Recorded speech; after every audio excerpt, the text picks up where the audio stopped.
husband came angry with a hammer after hearing my conversation with my affair partner. He overheard my affair, call him a loser through a hidden microphone, and stormed home with a hammer. I never thought my life would turn into a story worthy of Reddit, but here I am, pouring my heart out to strangers on the internet. My name is Vivian, and I'm a 32-year-old woman living what seemed like the perfect life with my husband, Mark, who's also 32. We've been married for 6 years now, and while we don't have kids yet, we've been talking about starting a family soon. Mark and I met in college, and from the moment we laid eyes on each other, I knew he was the one. He was charming, ambitious, and incredibly supportive. It was just your typical love story. We spent hours chatting about our dreams, laughing like crazy and falling hard for each other. Fast forward a bit, and we decide to shack up together. Found a cozy apartment downtown and started building our life. Those early days were a mix of excitement and challenges. Mark was hustling at his job, trying to climb the corporate ladder like there was no tomorrow. Meanwhile, I was doing the stay-at-home wife thing and making our place feel like home. A few years down the road, we decided to tie the knot surrounded by family and friends. Everything felt perfect, like we were on top of the world. But little did I know, my stupid mistake was about to rock our world in ways I never imagined. Years went by, and things were even better. Mark had soared up the corporate ladder, and our financial situation was pretty darn good. I was still holding down the fort as a stay-at-home mom, and things were going smoothly on that front too. But let me be real here, folks. With Mark's job keeping him crazy busy, I found myself feeling pretty darn lonely most of the time. Don't get me wrong, we cherished our time together. But between his long hours and business trips, there were plenty of moments when it was just me and the TV for company. But I couldn't complain because that was the only downside to our otherwise perfect life. Well, you know how the story goes. Life was good, but somewhere along the line I started to get bored. I mean, don't get me wrong, I loved being a stay-at-home mom. Watching our beautiful home transform into a cozy nest, cooking meals for Mark, and having the freedom to pursue my hobbies. It was all great. But there comes a point when routine starts to feel like a prison, you know? Mark was out there, conquering the business world, while I was stuck in this suburban bubble, feeling like I was slowly fading into the background. I missed the excitement, the thrill of new experiences, the sense of purpose beyond just keeping the house in order. Sure, I tried to shake things up. I joined a book club, took up painting classes, even started a little side hustle selling homemade candles online. But no matter what I did, there was always this nagging feeling of emptiness, like something was missing from my life. And then there were the nights. The endless nights spent lying awake in bed, listening to the rhythmic sound of Mark's breathing beside me, wondering if this was all there was to life, wondering if I was destined to spend the rest of my days trapped in this suburban purgatory, yearning for something more. I should have talked to Mark about how I was feeling, about the loneliness that gnawed at me day in and day out. But I didn't want to seem ungrateful. After all, Mark was trying his best. He was busy, sure, but on the few times and days he was home, he always made sure to devote his total attention to me. His hugs were warm, his kisses tender, and his laughter infectious. Even when he was buried under a mountain of work at the office, he never failed to call, just to check in and make sure I was okay. It was those little gestures that kept me going, that reassured me that no matter how busy life got, I was still his top priority. But despite his efforts, the loneliness lingered, a constant companion that refused to be ignored. And little did I know, it was about to push me into making a grave mistake. That was when I met Jackson. Jackson was the plumber. I had honestly never met him before, but we had a little issue and my husband had to call him in. Of course, my husband was busy. So I was the only one at home when Jackson came. He arrived with his toolbox in hand, a friendly smile on his face that instantly put me at ease. I couldn't help but notice how attractive he was, with his rugged good looks and easygoing charm. It was a stark contrast to the suits and ties of the corporate world that Mark was always clad in. As he went about fixing the issue, we struck up a conversation. Jackson was easy to talk to, and before I knew it, we were laughing and joking like old friends. It felt good to have someone to talk to, someone who wasn't wrapped up in their own world of deadlines and meetings. But as much as I enjoyed our conversation, there was a part of me that couldn't shake the feeling of guilt gnawing at my insides. Here I was, enjoying the company of another man while my husband was out there, working his butt off to provide for us. I brushed off the feeling, chalking it up to harmless flirting. After all, it wasn't like anything would ever come of it, right? Jackson was just the plumber, a passing acquaintance who would soon be on his way. Little did I know that chance encounter with Jackson would set off a chain of events that would shake the very foundation of my life. Jackson fixed our sink real quick, and he was good at it too. After he left, I figured that would be the last I'd see of him. But then, I started bumping into Jackson all over town. Our town wasn't huge, but it wasn't tiny either. You know, the kind of place where you might see a familiar face at the grocery store, but not everyone you know every time. So it was kind of surprising to keep seeing Jackson around. The first time was at the grocery store, not long after he'd fixed our sink. I was pretty surprised to see him there, and even more shocked when he called out to me. But then I thought it was quite silly of me to be surprised. It was the grocery store, after all. Everyone came here to shop. I approached him, and we exchanged greetings. He flirted with me, even complimenting my hair and clothes. That made me smile, to be honest, because I had just done my hair, and my husband hadn't even noticed. But Jackson had noticed. I was flattered, of course. Jackson was very handsome. And as we chatted, I found myself drawn to his easy smile and charming demeanor. Despite the awkwardness of our brief encounter, Jackson had a way of making conversation flow effortlessly. It was as if there was an invisible force pulling us towards each other, creating a magnetic connection that made it hard to part ways. In those moments, I couldn't help but feel a touch of excitement mingled with guilt. After all, I was a married woman, and these feelings were entirely inappropriate and wrong. I mean, what would my husband think? Even though I hadn't physically cheated, wasn't that emotional cheating? But no matter how hard I tried to brush it off as mere attraction, there was an undeniable chemistry between us. Looking back now, I realized that stupid attraction wasn't love or anything. It was lust, plain and simple. Lust grows, you know. And the neglect and loneliness were starting to get to me, though I didn't fully realize it at the time. After that day, I started running into Jackson more often. It seemed like everywhere I went, there he was. I even bumped into him at the local gym. Sure, we had a home gym. Mark was making good money, as I mentioned, but I found myself drawn to the public gym. It was partly because I craved human interaction in the midst of my loneliness, and partly because I discovered I enjoyed the motivation that came from working out alongside others. Being alone in our home gym, while quiet, often left me feeling lethargic and uninspired. But when there were others around, I found myself pushing harder, fueled by the energy of those around me. Plus, I'll admit I liked the opportunity to people watch, even if I was too shy to strike up conversations. So there I was, at the gym, feeling surprised to run into Jackson again. We exchanged surprised greetings, both seemingly caught off guard by meeting each other again. I mentioned never seeing Jackson before, and he mused that the reason why I hadn't ever seen him at the gym was because I didn't know him, and so I never noticed his face. We exchanged pleasantries and even chatted for a lengthier period than last time at the grocery store. After that, I started going to the gym regularly. I liked the gym, but I didn't go as regularly as I would have liked. Not because I was busy, but because I just got bored sometimes. However, because of Jackson, I started going every day. I noticed that Jackson woke up super early to get to the gym, so it would still be very quiet by the time he arrived. And you know what? I started doing that too. It was as if I was just unconsciously gravitating towards him. I would pretend to walk by him just to strike up a conversation, and I noticed he did that sometimes too. Jackson and I became very close friends. We realized we had a lot in common. Jackson was funny and could effortlessly make me laugh. Plus, he was very attractive too. I craved human interaction, and I convinced myself that we weren't really doing anything wrong. We were just being friends, of course. We started going out for dinner after a workout just to decompress, we said.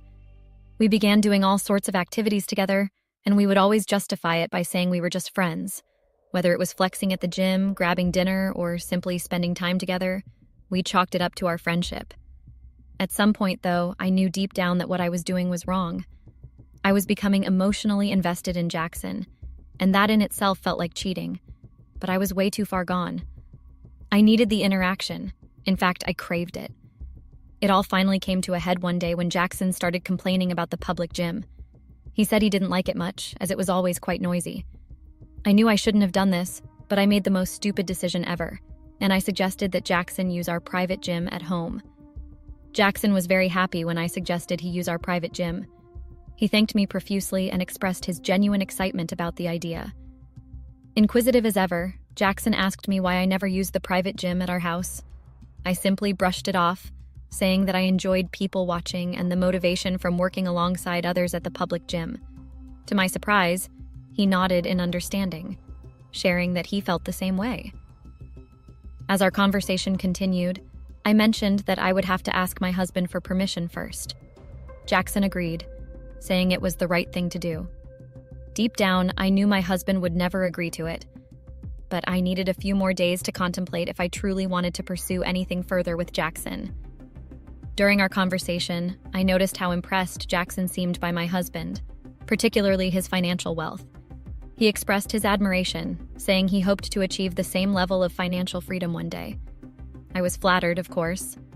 Even though I wasn't the one with the money, it still felt good to be admired.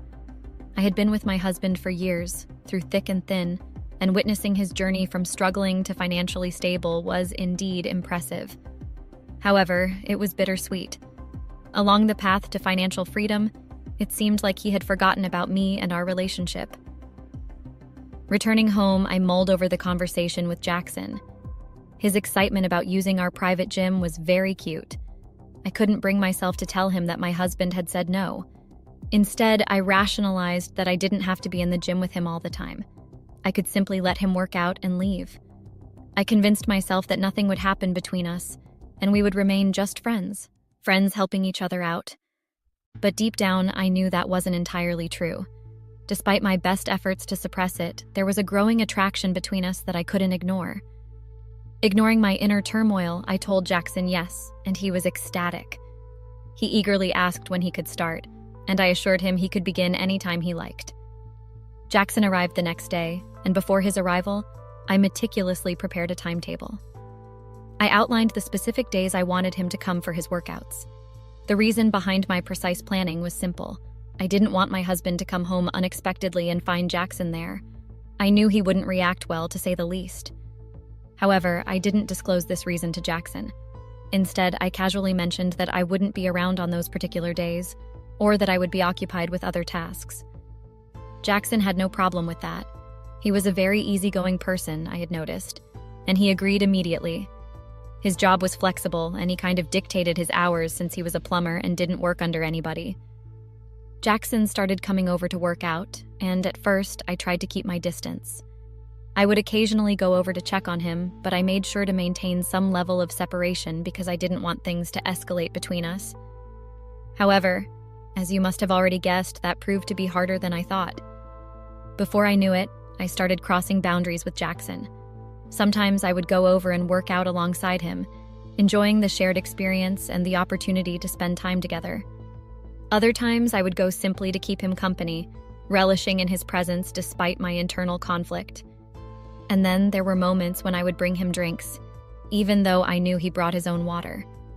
It was a small gesture, but it allowed me to feel closer to him, to prolong our interactions just a little bit longer. Plus, Jackson was very charming, and he even told me that he enjoyed our interactions. This went on for a few days, and I was even surprised that Mark hadn't noticed it at all. But I chalked it up to my skill at hiding it well. One day Jackson came over to work out as usual, but unlike other times, he didn't leave early. Instead, he said he wanted to stay and keep me company. Jackson and I talked at length and in depth. He mused about how lonely I must be since my husband was always away at work. Jackson observed that ever since he had been coming to work at our private gym, he had never once met Mark. He said that showed just how busy of a person Mark was. I agreed with him and confessed that indeed I was lonely.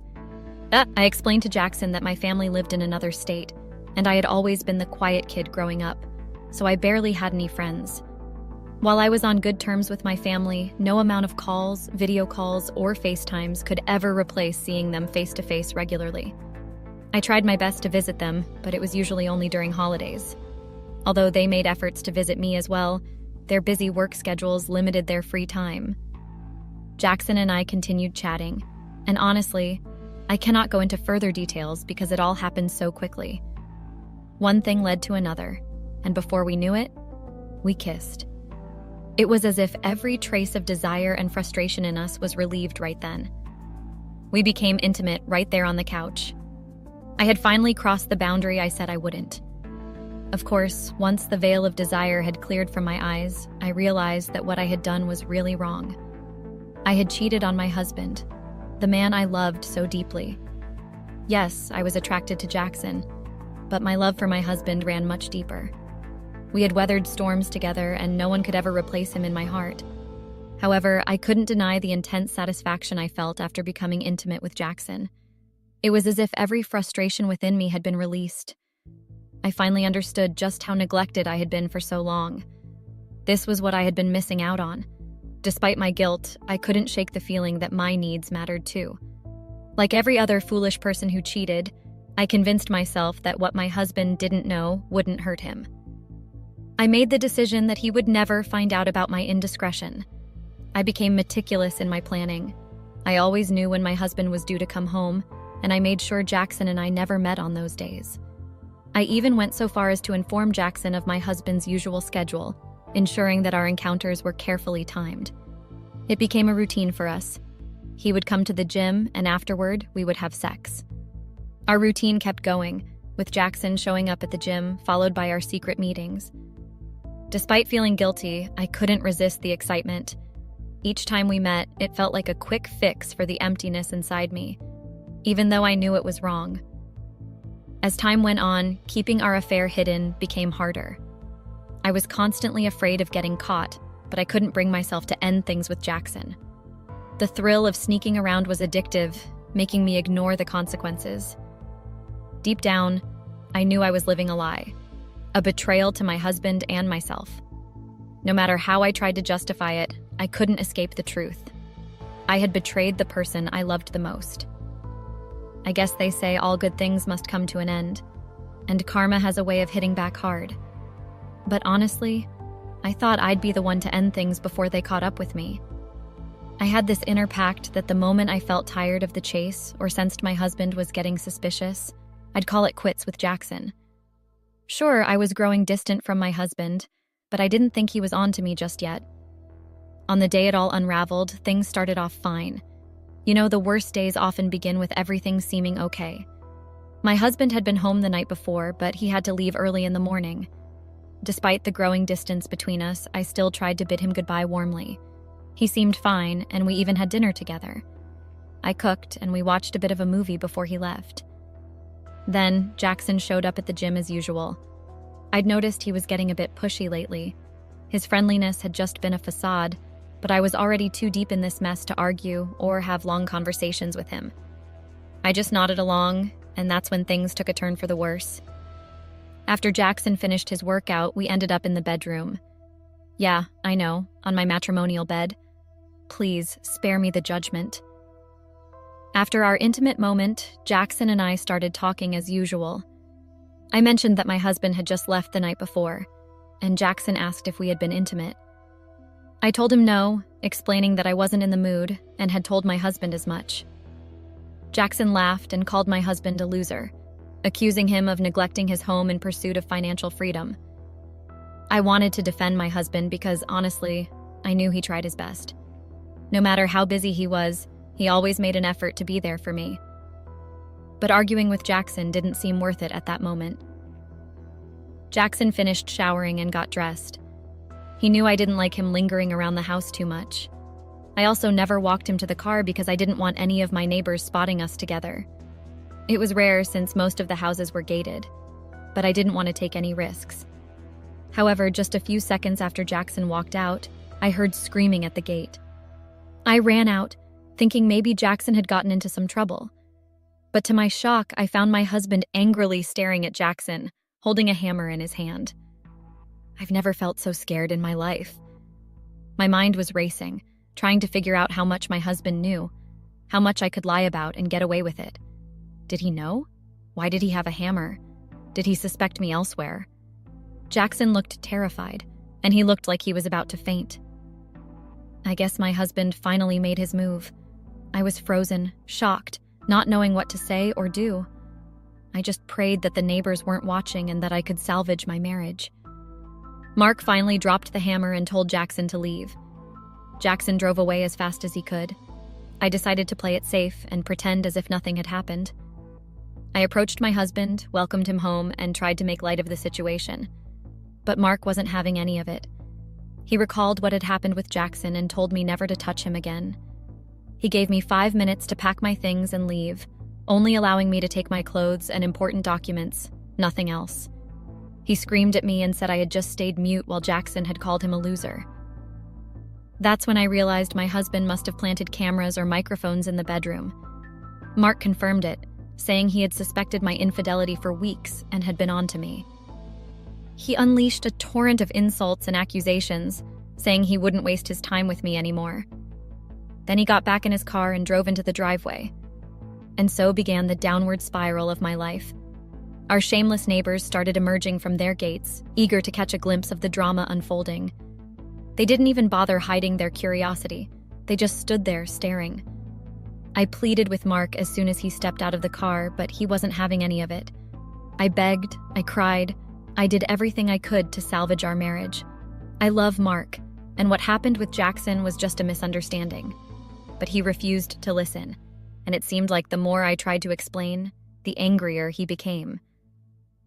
After a futile attempt to reason with him, Mark screamed that my time was up and started throwing my clothes out of the drawer.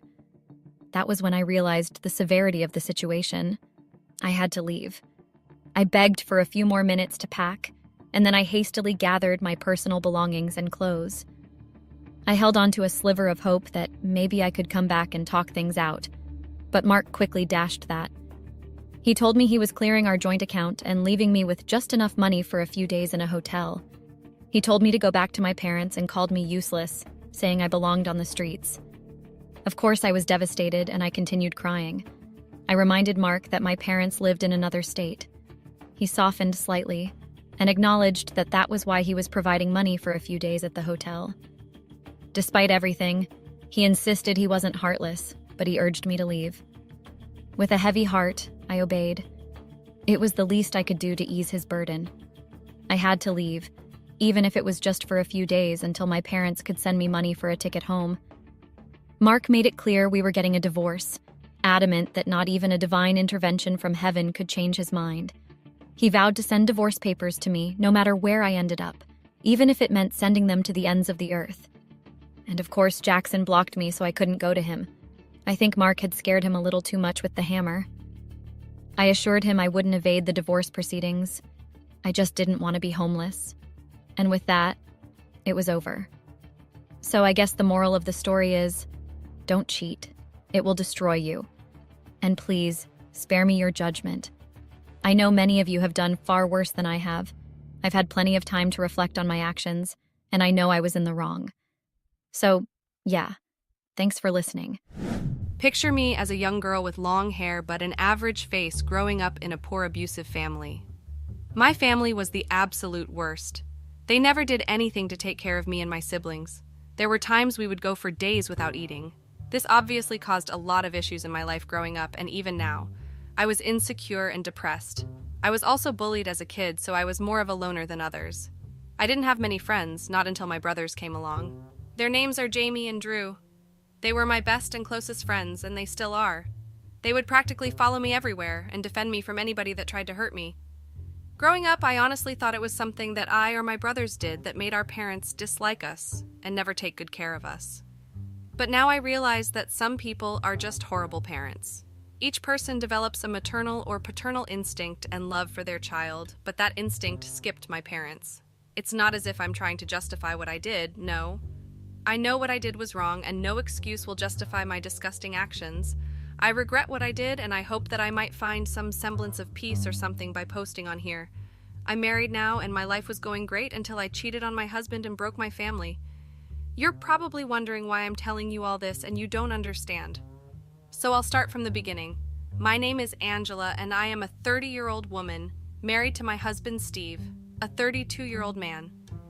We've been married for 3 years now. We don't have any kids yet, but we were planning on having some soon. I want to tell you my story. I'm not a writer, so pardon me if there's any mistakes, but I'll make sure you'll understand what I'm telling you.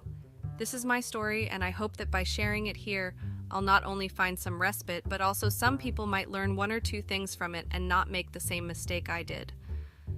But first, let me explain so you understand. I'll start from the beginning of my married life.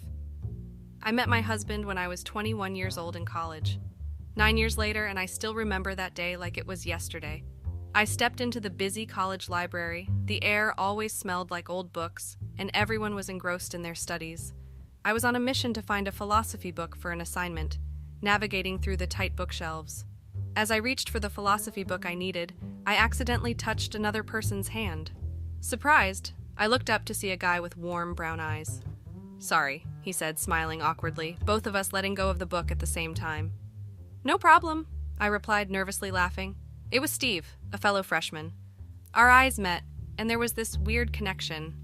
We started chatting about our classes, favorite books, and of course, the confusing world of philosophy. The library, usually a quiet place for solo study, turned into the backdrop for something more. Our talks expanded beyond textbooks, and soon we were exploring life's complexities together. What was once a silent place filled with the rustling of pages now echoed with our laughter and shared thoughts. Our chance encounters became deliberate meetings. We'd intentionally choose the same spot in the library, our corner of shared musings. We soon found ourselves inseparable, discussing dreams, fears, and everything in between amid the library's book-filled aisles. On our first date, Steve nervously suggested grabbing coffee, and I thought, why not? We picked a cozy local cafe for our first date. We sat across from each other. The place smelled like fresh coffee, and people chatted around us. Steve always had a friendly smile on his face. He started sharing stories about his family and growing up, and trying to make me feel comfortable. We chatted about everything, from our favorite movies to embarrassing moments. It was easygoing, and I could feel that our connection wasn't just about deep talks in the library, but instead, it ran deep. After coffee, Steve suggested we take a walk in the nearby park. Under the streetlights, we strolled and talked about our dreams. We found a bench, and that's when Steve admitted he played the guitar. I had noticed that he brought a guitar with him, and so I suspected even before he told me that he played. Curious, so I encouraged him to show off his skills. He pulled out his guitar, and suddenly, the park turned into our own little concert. After that, our relationship only grew more over the years. And a few years later, Steve and I decided we were ready to tie the knot. Our journey together had been filled with laughs, shared moments, and lots of love. We both felt that saying "I do" was the next natural step for us. After introducing each other to our families, it was clear that they were totally on board with our decision. They didn't just approve, they were excited to welcome us officially into each other's families. When it came to planning our wedding, we wanted something simple but meaningful. We found a cozy venue with an outdoor vibe for our small guest list of close friends and family.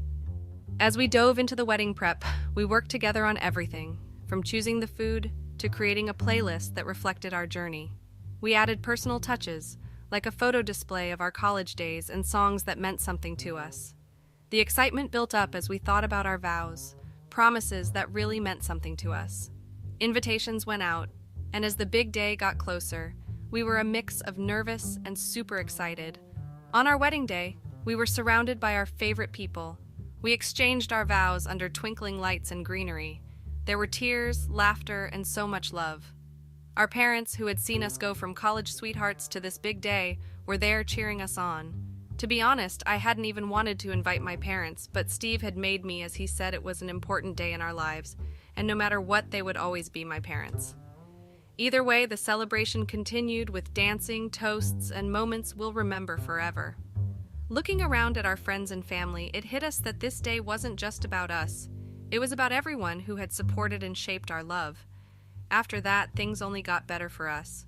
My husband, Steve, and I lived in this 3-bedroom apartment which he bought, and I was really proud of him. After graduating from college, Steve eventually went through all the hurdles of medical school and then graduated and became a doctor, though I can't say where for the sake of privacy. I, on the other hand, became a part-time teacher. My days off on the weekdays were Tuesdays and Thursdays, while I worked every Monday, Wednesday, and Fridays. From someone who came from a very poor home, I would say this was a huge achievement for both of us, and I loved it. We were earning well and making very good money. The only issue we had were kids. Steve wanted kids, and I did too, but Steve felt like we weren't ready yet because he felt I had some issues I needed to work through. Growing up in an abusive and difficult home with my siblings had undoubtedly left its mark, but I believed I was fine and that therapy wouldn't really help. I had this skepticism about therapy, thinking it might be a bit of a scam, a money-making scheme exploiting people's problems. It's a common skepticism, but sometimes it's based on misunderstandings about what therapy really does. Life was tough for me growing up, and I knew it had left me with some issues that I never really dealt with. Steve, being caring and perceptive, noticed how my past could mess with our plans for the future. He wasn't being critical, he just wanted us to be rock solid before bringing kids into the mix. I was stubborn about getting professional help, thinking I could handle my problems on my own. Therapy felt like admitting defeat or saying I couldn't deal with my own baggage. Deep down, I kept telling myself I was fine and that therapy wouldn't do anything for me. But maybe that was just my way of avoiding the tough stuff. However, I really wanted kids. I had sworn to myself that I would never let my kids be treated the way I was treated, and that I would give them all the love, affection, and kindness in the world. That was never given to me or my siblings by my parents. In fact, I was desperate to have kids. I loved kids, but Steve would not relent until I had gone to therapy, so I decided to go just to get him off my back. Steve was so excited when I told him I finally wanted to go. In fact, he was there with me when I booked an appointment with the therapist, and the therapist was even recommended by Steve. I was to see the therapist on my next day off, which was a Thursday. On that day, I got dressed and left the house. Like I've said earlier, Steve was a doctor and he had to be on call and available regardless of if he was at work or not. That meant he was always busy, though he tried his best to make time for us. As I stepped outside to get to my car, my attention shifted unexpectedly to our new neighbor. A young guy, probably in his early 20s, caught my eye. He had this friendly, approachable vibe, and a genuine smile lit up his face. It was a refreshing sight. What really surprised me was his welcoming wave, and to my surprise, a playful wink accompanied it. I couldn't help but smile back, waving in return. It was a small yet sweet moment, a brief interruption from the thoughts swirling in my head. Leaving for therapy with that friendly exchange fresh in my mind, I couldn't help but feel a bit lighter. My neighbor was very handsome, and I couldn't help but wonder if he was single or not, or what if I was married to him and not Steve. Stupid, I know, but back there in my head it was just harmless fantasizing, or so I thought. Honestly, I walked into therapy with a mix of hope and nerves, thinking it might help me untangle the mess of my past. But the whole thing turned out to be a letdown. The therapist seemed more interested in assuming things about me than actually listening. Every time I tried to share something, they'd interrupt or jump to conclusions, like they had my whole life story figured out before I even said a word. It felt like they had a script in their head and were just going through the motions. As the frustration built up, I couldn't take it anymore. My hope for a helpful therapy session turned into anger, and I let out a few curse words, expressing just how fed up I was. Storming out of that office, I felt a mix of anger and disappointment. Leaving therapy, I started to wonder if it was even worth it. This experience made me question whether seeking help was the right move. It was a tough moment, realizing that not every therapist is a good fit. I knew I needed someone who would really listen, someone who respected my perspective, and that therapist was not it. I decided to talk to Steve about my therapy experience. I had already made up my mind that I couldn't continue with it. However, when I got home and shared my feelings, Steve's reaction caught me off guard. He refused to believe my frustration, twisting my words and making it seem like I was overreacting. According to him, storming out was unnecessary, and he suggested I should control my temper and give the therapist another chance. Frustrated and angry, I chose to keep quiet, knowing that arguing with Steve wouldn't lead anywhere positive. It felt like he wanted me to explode just so he could say he was right and reinforce his claim that I had anger issues. Internally fuming, I restrained myself from saying more. Despite my reservations, I reluctantly agreed to another therapy session to appease Steve. Unfortunately, the second round turned out to be even worse. The therapist continued assuming things and insisted I had anger issues, making me feel even more horrible. Unable to contain my frustration, I cursed at them and stormed out once again. Feeling disheartened, I came to the realization that maybe therapy wasn't the right path for me. The experience had left me feeling misunderstood and invalidated. I decided to take matters into my own hands, determined to deal with my issues on my terms and at my pace, even if it meant going through the process alone. After the disastrous therapy session, I was seriously ticked off as I stomped my way home, still no sign of Steve. My anger was pretty obvious. I slammed my car door and straight up ignored our new neighbor's friendly hello as I made a beeline for my front door. The therapy mess was still hanging over me, making everything feel extra bitter. Just as I was about to reach my front door, our persistent new neighbor, picking up on my anger, hollered at me. He surprised me by being kinda nice and a little flirty, suggesting that talking about what was bugging me might help. I tried to blow him off, but he wasn't having it. He kept at it, trying to chat me up and even pulled off some funny magic tricks that actually made me crack a smile. Feeling a bit weirded out, but also weirdly comforted, I figured there was no harm in ditching my plans to sulk alone at home, especially since Steve was still MIA and not yet back from work. Giving in, I headed back to Derek's place, my new neighbor. As we kept talking, I found out more about him. Turns out his name was Derek, and he lived solo. Derek's persistence and friendly vibe helped shift my focus, at least for a bit, from the mess of frustration and anger that had been hanging over me. Back at Derek's place, I couldn't help but notice that his house was bigger and way better furnished than ours. My curiosity got the best of me, and I asked him straight up how he could afford all this. Turns out he was a trust fund kid. That made sense, as I had also previously noticed he had a cool car. Derek continued being a great host, keeping the vibe light and making me laugh. We discovered we had similar tastes in movies and books, sparking a few friendly arguments along the way. Derek even dared to boldly claim that the Hunger Games movies were better than Harry Potter. I strongly disagreed and stood my ground. Chillin' at Derek's place turned out to be way better than I thought. We were just vibing, chatting, and his easygoing style started growing on me. The more we talked, the more I noticed these little things about him that just made me smile. So, Derek suggests we watch a movie, and I'm like, sure, why not? As we kicked back for the movie, I started feeling something more. It hit me that the laughter, our shared interests, and Derek's genuine niceness were making me see him in a different light.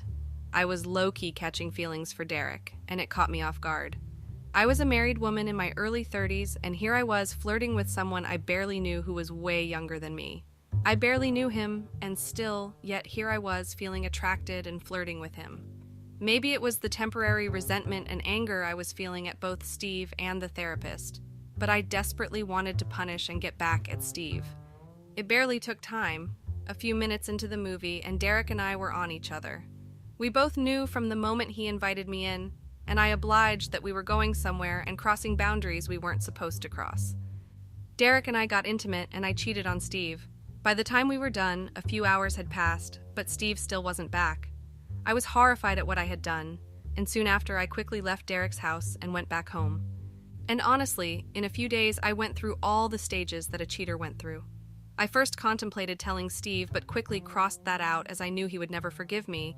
I also lied to him about going to therapy, even though I had stormed out. I felt so guilty, I judged myself multiple times in my mind, and I even ignored Derek no matter how many times he tried to reach out to me. However, I was soon after it. I decided I would continue my affair with Derek. I would make sure Steve never found out by using therapy as an excuse. Instead of going to that horrible, judgmental, and assumptuous therapist, I decided I would just lie to Steve I was going and spend my time at Derek's. My plan was foolproof, or so I thought. I soon approached Derek and told him what I wanted. I wanted us to continue the affair. I told him I felt lonely as Steve barely had any time for me and basically downplayed Steve in his eyes. He agreed, of course, and soon we were having a secret affair. When Steve would think I was off to therapy on my off days, I would actually be at Derek's. I would wait for Steve to leave and head to work at the hospital before I would go to Derek's and spend the day with him. I started feeling and acting happier. Derek had a way of uplifting one's mood no matter how sad and angry you were. Steve noticed these changes in my mood, and he happily thought that it was therapy that was making me this happy. Steve would tease me about the day I said I would never go to therapy again after angrily coming home. He would ask me to compare the sad me on that day to the happy me of nowadays. He would comment on how happy he was that therapy had made me happier and that I should be grateful to him for pushing me to continue on to therapy. I would just smirk in my mind and agree with him. That continued on for a long time. Steve would think I was at therapy, but I would be at Derek's. On the fateful day my secret was finally exposed, everything went on as usual. I waited for Steve to leave the house and head to the hospital. I kissed his goodbye and watched his car leave the driveway. Then I dressed and headed out to Derek's. Then I proceeded to spend the day with him. We had fun like usual. We were intimate. Then we had breakfast and even lunch together and watched a bunch of movies. Steve had mentioned to me that he ordered something online and expected it to be delivered that day, so I decided to go to the house and check if the item had been delivered, as I hadn't really been watching out for it. However, before I even got to the house, I noticed that Steve was on our front porch, standing and staring at me. I knew he had seen me coming out of Derek's house. Deciding to play it cool, I walked up to him and tried to pretend and lie that Derek had recently bought an IKEA furniture that needed assembling, and that I had gone to help him with the assembling. However, it was pretty clear Steve didn't believe me. He just shook his head and walked inside the house. I continued trying to defend myself, but it was no use. I had been caught. Steve laid it into me. He was so angry, he couldn't even keep his words straight. He was stuttering. He asked me why I hadn't been going to therapy. I was shocked. I asked him how he had known, and he told me a few days earlier he had called the therapist to thank him for my improvement, and the therapist had been surprised and told him that I never went to another session after the two where I stormed out. Steve said he had wanted to confront me, but he had wondered where I always went if I didn't go to therapy, so he waited a few days to watch me, and now my secret was open. Steve was so heartbroken. He wondered what I had seen in the new neighbor. I tried to beg him, but he refused to listen. He told me he was never getting over this betrayal and that we were done. He told me he wanted me out of his house before he came back and that he would make sure to inform everyone about what I had done. No amount of begging made him change his mind. I begged and cried and even knelt, but Steve was adamant. He wanted me out and he wanted a divorce. He then left, presumably to work. I was heartbroken. I had ruined my marriage with my own hands. I cried for hours on end before realizing that I had no choice but to park my stuff and leave, and also hope that Steve eventually forgave me and let me back into the house. I didn't want a divorce. I loved my husband, but there was nothing I could do as I was greatly at fault. I went over to Derek's and told him what happened. He said he had wondered where I went because I had told him I would only take a few minutes to check if the package had arrived. Derek also said that he had noticed Steve's car in the driveway and assumed I was waiting for him to leave first before coming back over. I honestly thought maybe Derek would take me in since Steve had kicked me out, but he vehemently refused. I was shocked. I thought he liked me. But Derek revealed I was just a means to an end and that he never liked me. He even laughed in my face and said he couldn't stay with a dishonest woman before kicking me out. I was stunned. My heart had been broken twice in one day, and worse of all, I had broken and destroyed my marriage, all for someone who saw me as a means to an end. Soon enough, my phone started buzzing, and everyone was calling.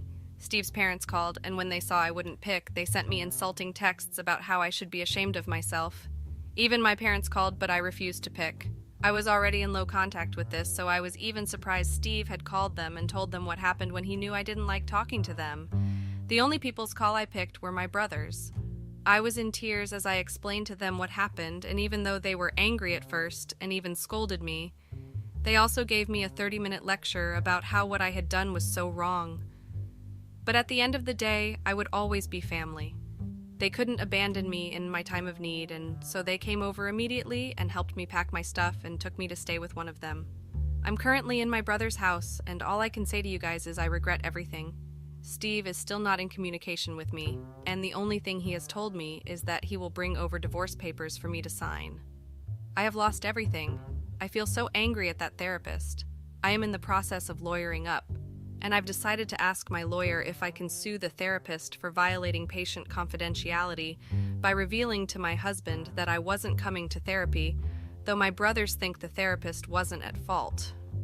Well, that's the story of how I ruined my marriage for some fun. Thank you guys for listening, and I hope you don't make the same mistakes I did.